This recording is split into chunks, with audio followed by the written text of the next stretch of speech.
चले स्टैट्स का बहुत ही इंपॉर्टेंट चैप्टर हम स्टार्ट करें। Index number. इंडेक्स नंबर बच्चे क्या होता है? देखिए ये ना एग्जांपल से आपको समझाने की कोशिश करते हैं। जैसे मान लीजिए 2001 में एक चीज 2001 में एक चीज का प्राइस था 10 रुपए, 24 में हो गया वो 25 रुपए। कितना हो गया? अब 10 रुपए की चीज 25 रुपए की हो गई। ये एक तरह से ऐसा बोल जाए कि 10 का सामान 25 का हो गया। अब ये इतना ना रिलेटिवली करेक्ट नहीं लगता। तो जब हम इंडेक्स नंबर की फॉर्म में बताते हैं तो ये करेक्ट लगता है, क्योंकि उसमें ना इन्फ्लेशन जुड़ जाती है। बता सकते हैं कितनी महंगाई बढ़ गई। अगर मैं आपको बोल दूं कि 25 की चीज जो अब है 10 की थी, मतलब 250 आपका इंडेक्स है। 250 आपका, देखो 10 और 25 में तो बड़ा आसान है।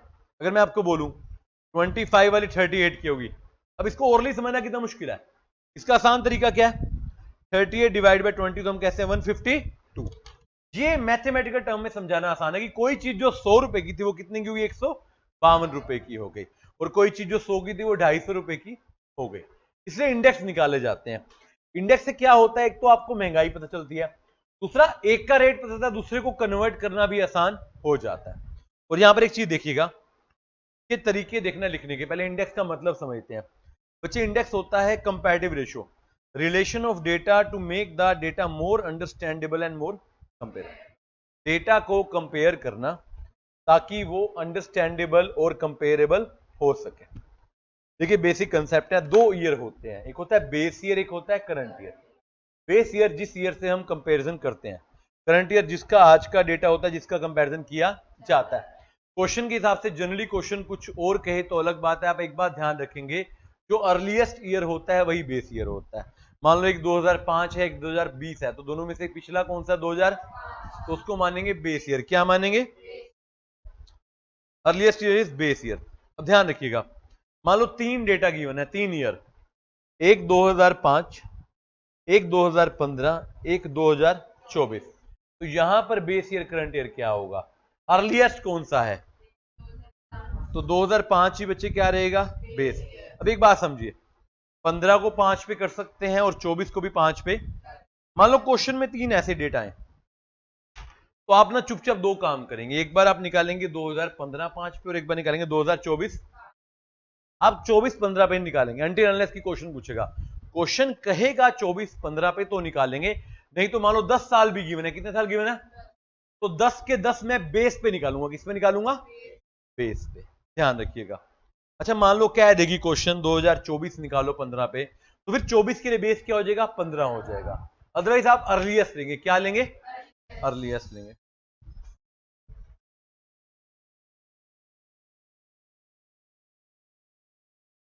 इसका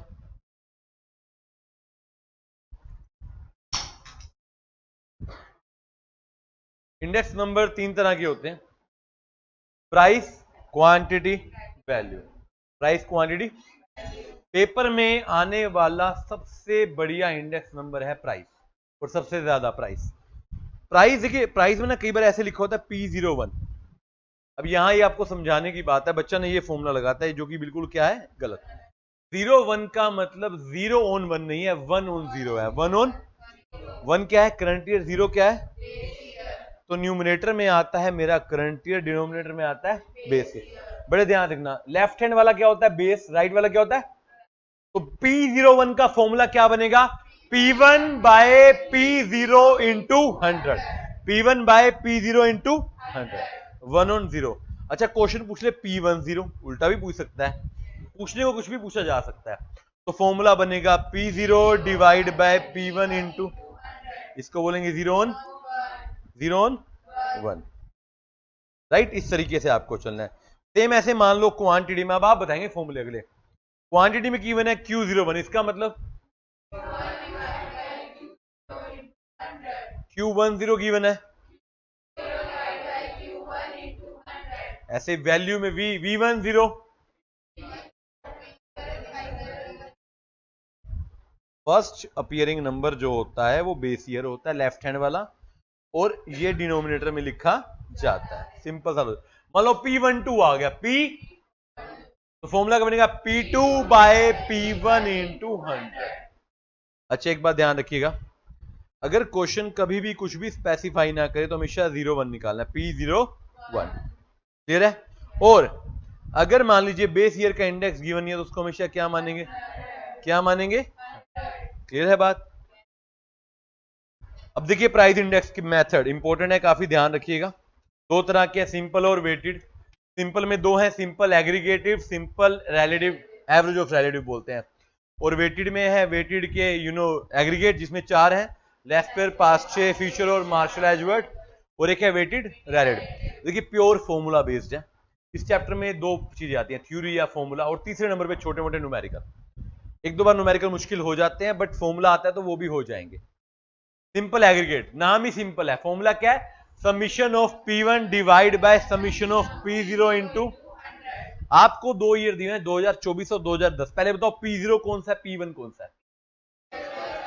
बेस ईयर 10 होगा 24 होगा, तो 10 के सारे P0 टोटल कर लो, 24 के सारे P1 टोटल कर लो, फॉर्मूला पुट कर दो, आंसर आपका। सिंपल।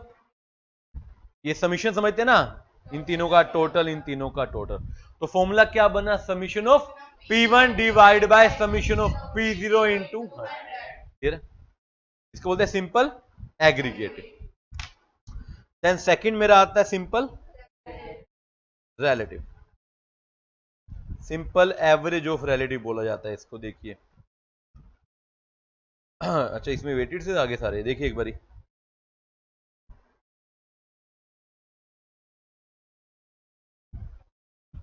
सिंपल एवरेज का फॉर्मूला मैं आपको बता देता हूं। अभी एग्रीगेट का फॉर्मूला क्या था?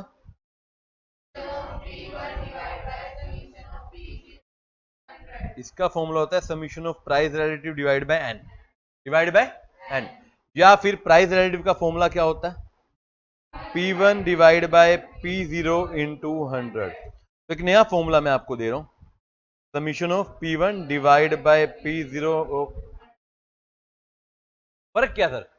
बेटे वहां पे ना आपने P1 टोटल कर लिए, P0 टोटल कर लिया और पुट कर दिया। यहां पर क्या करना है? हर एक का P1 P0 अलग निकालो। ये जो इसको बोलते हैं PR, प्राइस रिलेटिव। हर एक का P1 बाय P0 निकाल के उसको सबमिशन करके डिवाइड बाय एन करो। जैसे है ना, ये देखिए क्वेश्चन है, इसी क्वेश्चन को उठा लो। इसमें आप कर दो 12 डिवाइड बाय 10 इंटू 100, कितना आएगा? ये कितना आएगा? अगला करना करके दिखाओ। हाँ जी, अगला भी 120, उससे अगला टोटल। तो ये फॉर्मूला क्या बन जाएगा? 365। एन कितना है? 3 नंबर है ना, 3 डिवाइड, क्या आएगा आंसर? क्या दोनों मेथड ने अलग अलग आंसर नहीं दिया आपको? समझे समझे दोनों में फर्क? पहले में सबका P1 P0 जोड़ के इकट्ठा फॉर्मूला लगाया, यहां पे हर एक का अलग से प्राइस रिलेटिव निकाला, उसको टोटल करके डिवाइड बाय एन कर दिया। एन समझ रहे कहां से आ रहा है? 3 कॉमोडिटी है ABC, तो 3 हमारा एन हो गया। क्लियर है बात? ये सब नो तरीके से बच्चे आपने करना है। देन बच्चे आता है हमारा, अच्छा पेपर में सबसे इंपॉर्टेंट क्या है? वेटेड, जो मैं करा रहा हूं। देखिए वेटेड में क्या होता है? वेट्स लगाए जाते हैं। क्या लगाए जाते हैं? अब वेट्स कैसे लगाए जाते हैं? अच्छा वेटेड का यहां पर पढ़ा नहीं मेरे पास वो। हाँ जी, कहां पे कराया था ये? 4 मतलब नोट्स तो वो 4 मई वाले ही हैं। अच्छा 3 मई, 4 वाला कहां गया? 1 मिनट रुको, निकालता हूं मैं।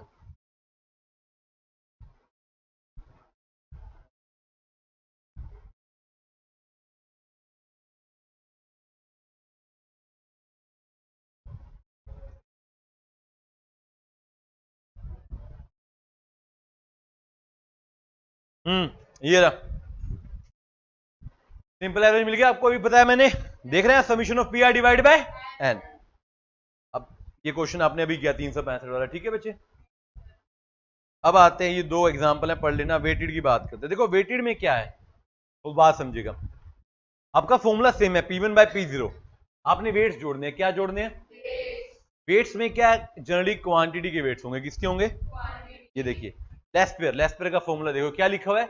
समीशन ऑफ, पहले ओरिजिनल फॉर्मूला बताओ, summation of P1 divide by summation of P0 into, ये मैंने रेड से क्या लिखा है? Q0। तो इसका वेट क्या होगा? बेस ईयर की क्वांटिटी। अब ना मैंने रेड से इसलिए अलग लिखा है, क्वेश्चन बेस भी पूछ सकता है, यूनिट की फॉर्मूला पूछेगा। लेस्पियर में बेस क्या होता है और लेस्पियर में वेट क्या होता है, बेस ईयर की क्वांटिटी। और पास्चे में क्या होता है, दोनों फॉर्मूले इकट्ठे देखो क्या फर्क है, उसमें बेस ईयर है, उसमें समझ रहे हैं कोई फर्क। अगर फिशर में बात करो, फिशर बड़ा स्मार्ट आदमी था, उसने दोनों का ज्योमेट्रिक मीन कर दिया। क्या कर दिया, ज्योमेट्रिक मीन मतलब under root of L and L into P, L into P, इसको बोलते हैं फिशर। क्या बोलते हैं, आपकी मर्जी है, या तो इतना बड़ा पूरा फॉर्मूला पुट करें, अगर क्वेश्चन में एल और P, L stand for Laspeyres, P stand for Paasche, चुपचाप पुट करके वैल्यू निकालने। क्लियर है बात, फर्क समझ लो। दोबारा बता रहा हूं, लेस्पियर में दोनों ऊपर नीचे मल्टीप्लाई होगा Q0 से, पास्चे में ऊपर नीचे मल्टीप्लाई होगा Q1 से।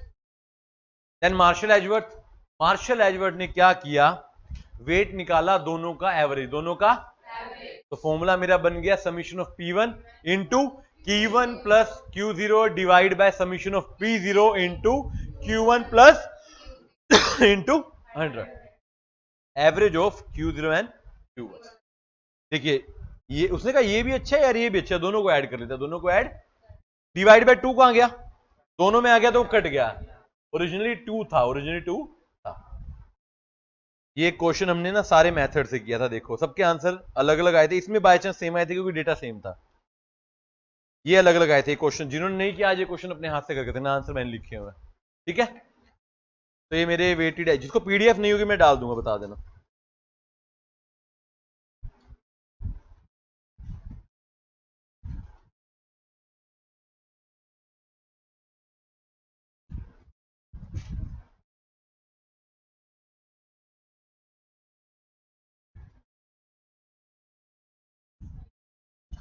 नहीं आगे है मेरे पास, वो तो मैं जा रहा हूं बस।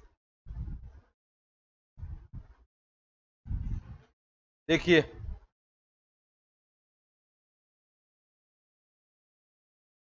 6 मई,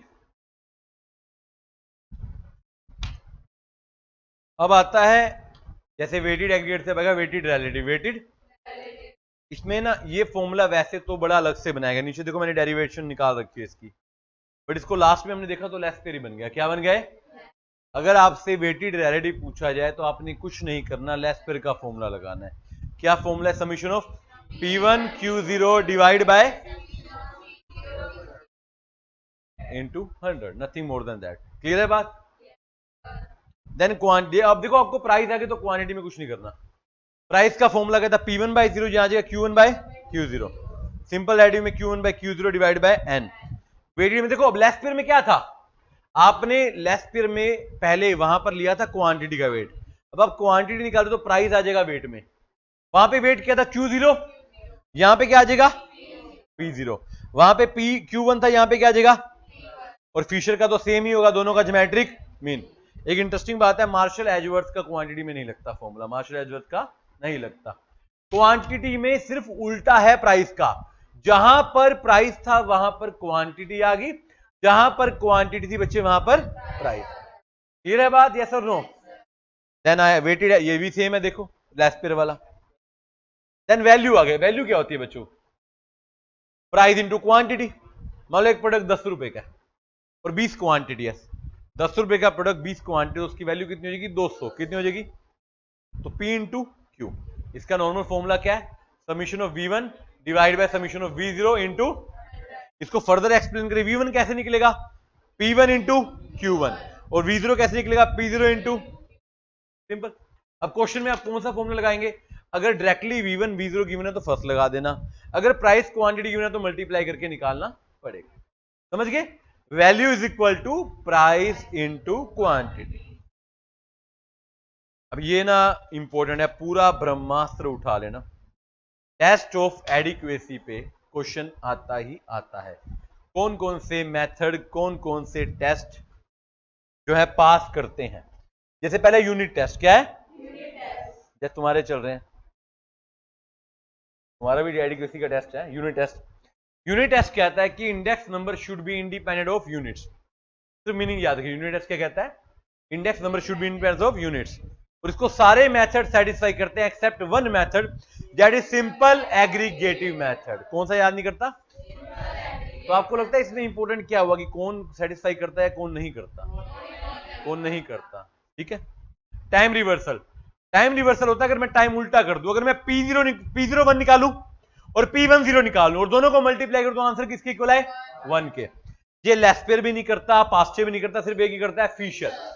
कौन सा करता है? और ऐसे होता है फैक्टर रिवर्सल। आपको पता है वैल्यू प्राइस और क्वांटिटी के इक्वल होती है, तो P01 into Q01 should be equal to, और ये भी एक ही मेथड करता है फिशर। कौन सा? और फिशर को बोलते हैं आइडियल इंडेक्स नंबर, बिकॉज कोई भी मेथड जो दो टेस्ट को सेटिस्फाई कर देगा उसको हम क्या बोलेंगे? आइडियल। क्या बोलेंगे? तो आपके सामने दो टेस्ट सेटिस्फाई कर दी तो फिशर क्या हो जाएगा? आइडियल। देन सर्कुलर, सर्कुलर है आपका, देखो सर्कुलर टेस्ट में ना 1-2 आ रहा है, वैसे आपके सिलेबस में एक ईयर से ज्यादा करंट ईयर होते नहीं है, फिर भी हम पढ़ेंगे। सर्कुलर होता है P01 into P21, sorry P01 into P12 into P20 is equal to 1। इसको सिर्फ दो मेथड सेटिस्फाई करते हैं, और इंटरेस्टिंग बात बताऊं आपको, दोनों मेथड आपके सिलेबस में है नहीं, मतलब पहला है सेकंड नहीं है। सिंपल एवरेज ऑफ रिलेटिव करता है और एक weighted aggregate with fix weight करता है, नाम याद रखिए, एमसीक्यू में क्वेश्चन आता है।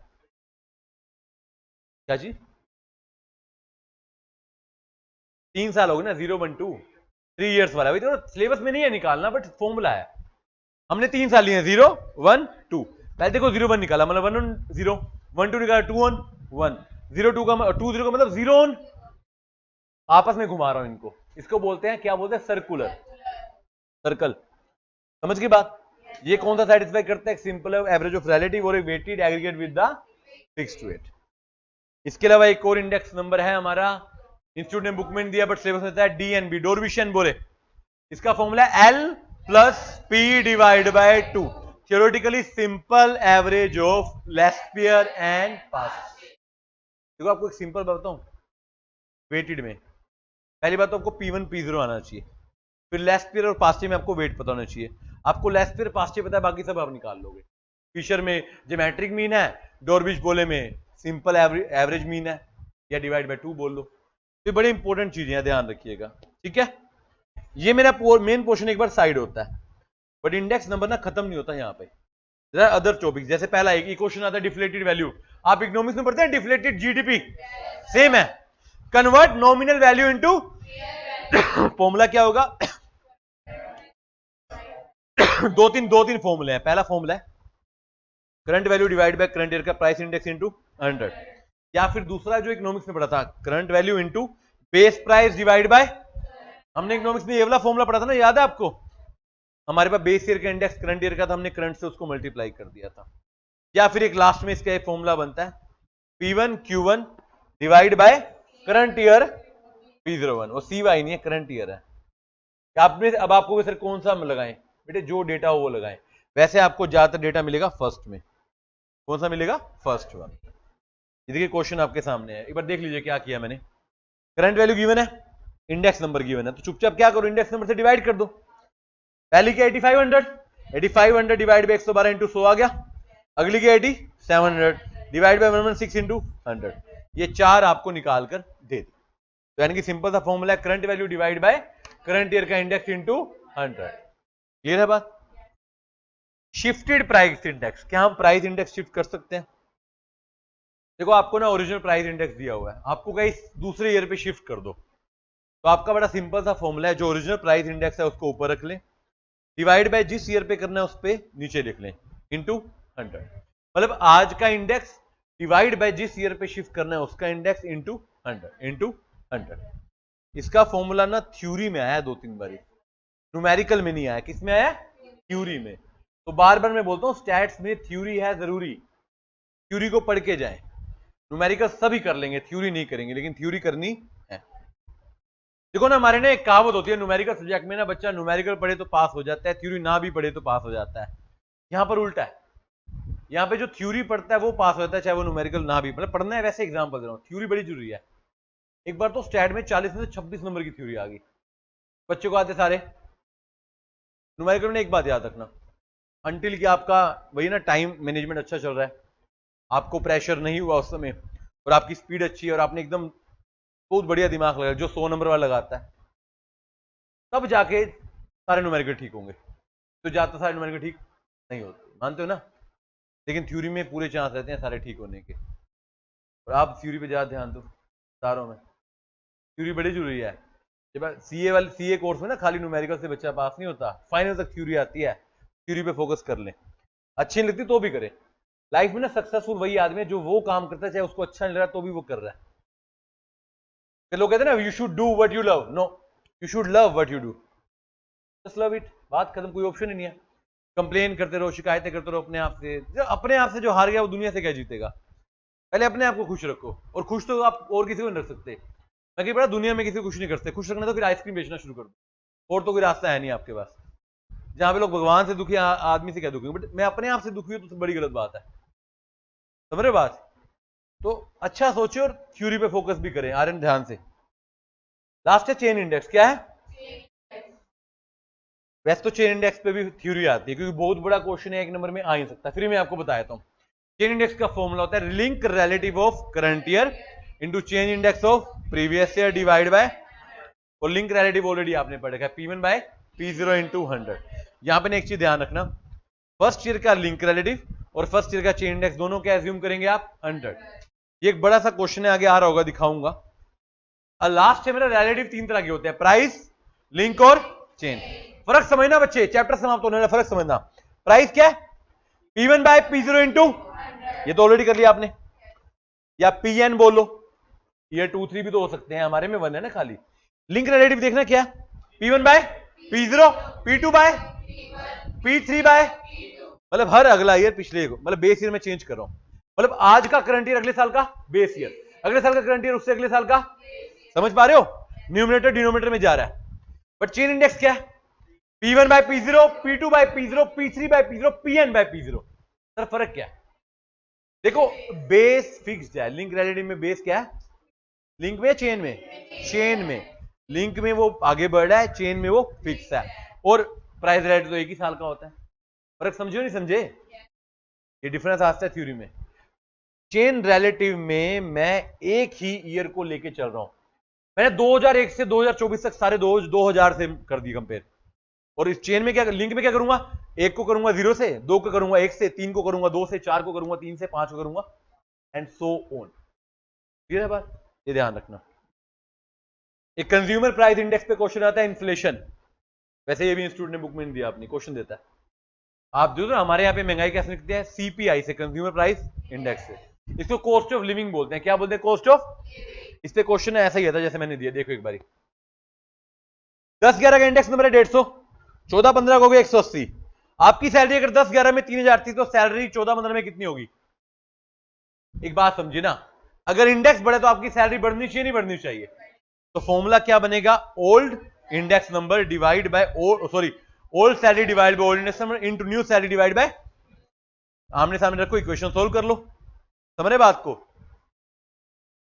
समझ के बात, इक्वेशन बन जाएगी ना, old divide by old is equal to new divide by new. अच्छा, इसमें एक वर्ड आता है डियरनेस अलाउंस, महंगाई भत्ता। मेरे को ना सैलरी गिवन है और मुझसे पूछा गया कितनी सैलरी का मेरे को डी एक्स्ट्रा मिलनी चाहिए ताकि मैं आज के इंडेक्स पे कर सकूं। इसका फॉर्मूला क्या होता है? न्यू सैलरी माइनस, आपकी सैलरी 3000 है, कितनी है? एज पर इंडेक्स आपको 3600 मिलनी चाहिए, कितने कम मिल रहे हैं आपको? तो आपको 600 का कंपनसेशन मिलना चाहिए। उस कंपनसेशन को बोलते हैं डियरनेस अलाउंस। क्या बोलते हैं? Dearness allowance. क्लियर है बात? ये एक चेन इंडेक्स का एग्जांपल है, आप समझ जाएंगे। पहले साल का प्राइस है, पहले का link relative chain relative same रहेगा 100। अब लिंक रिलेटिव कैसे निकलता है? 12 बाय 10 इंटू 100, अगले में 18 बाय 12 इंटू 100, अगले में 25 बाय, ईयर चेंज कर रहा हूं ना मैं। और चेन में क्या कर रहा हूं मैं? फॉर्मूला क्या है? 120 इंटू 100 बाय 100, 150 इंटू 120। ये फॉर्मूला ये वाला लग रहा है बच्चे, ये करंट का लिंक इंटू पिछले का चेन डिवाइड बाय 100। ये एग्जांपल इंस्टीट्यूट के द्वारा दिया गया, आप इसको पढ़ सकते हैं। बट पेपर में अगर ये आएगा ना तो डेटा गिवन होगा, तीन चीजें गिवन होंगी। एक तो जो पूछ रहा है, एक करंट का लिंक रिलेटिव और प्रीवियस का चेन इंडेक्स। तो फॉर्मूला है link relative of current year into chain index of previous year divide by 100 divide by, ठीक है? This is what you need to, this is your chapter. इस chapter में सबसे ज्यादा क्वेश्चन आएंगे टेस्ट पे, फिर आएंगे लास्ट पेपर पास्टे पे, या जब मैं लास्ट पेपर पास्टे बोल फ्यूचर भी कवर कर रहा हूं, और थर्ड आएंगे डियरनेस पे। किसमें आएंगे? नई सैलरी या नई डियर। कितने क्वेश्चन आएंगे इसमें से? 5 या 6 कम से कम। बेटे चेन में देखो करंट ईयर का रिलेटिव कितना है? 120। पिछला चेन क्या है? 120 इंटू 100 बाय 100। अब 120 आ गए। अगली चेन में करंट का रिलेटिव कितना है? 150। और पिछला चेन कितना है? 120। 120 फिर 180 आ गया। अगले में करंट का लिंक कितना है? 138.8। और ये कितना? 180 डिवाइड बाय 100। करंट का ले लो लिंक, पिछले का ले लो चेन, डिवाइड बाय 100। इसके लिए हम क्या करते हैं, पहले के लिंक और चेन को 100 मान लेते हैं, क्योंकि गिवन नहीं होता ना। फर्स्ट में मैंने ये एज्यूम किया, दोनों एजम्पशन है, तभी क्वेश्चन हो पाता है। एग्जाम में इतना बड़ा क्वेश्चन है, उसमें दोनों डेटा गिवन होंगे अगर आएगा। हाँ जी बताओ जी, क्या बताना है इसमें? बच्चे करंट वैल्यू गिवन होगी आपको, जैसे आज मान लो एक प्रोडक्ट की वैल्यू 5000 है और वो महंगाई की वजह से है, उसका इंडेक्स 125 डिवाइड बाय 125 कर दो इंटू 100। निकालना क्या आता है भाई? कोई निकाल दो यार।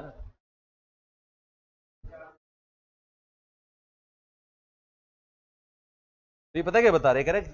आपने आय बोलिए नॉमिनल वैल्यू जो कि 5000 है, एक्चुअल में वो कितनी है? 4000। जैसा भी इकोनॉमी, उसको डिफ्लेट करना मतलब कम करना। क्या करना? एक्चुअल में वो 4000 ही है, वो महंगाई के कारण आपको 5000 दिखाई दे रही है, दैट इज डिफ्लेटेड। या दूसरा है, आपको करंट वैल्यू गिवन है, बेस का इंडेक्स गिवन है, करंट का गिवन है, उसको डिवाइड करो तो भी हो जाएगा। क्वेश्चन की डेटा के ऊपर है, इस तरीके से करना है आपको। डिफ्लेटेड वैल्यू थ्योरी में भी आता है, न्यूमेरिकल में भी आता है, ध्यान रखिए। और न्यूमेरिकल में जनरली ये वाला फॉर्मूला आता है, current value divide by current का प्राइस इंडेक्स। ठीक है, चलिए एक बार इस चैप्टर को करते हैं यहां पर समाप्त। जय श्री राम, जय माता। हाँ जी।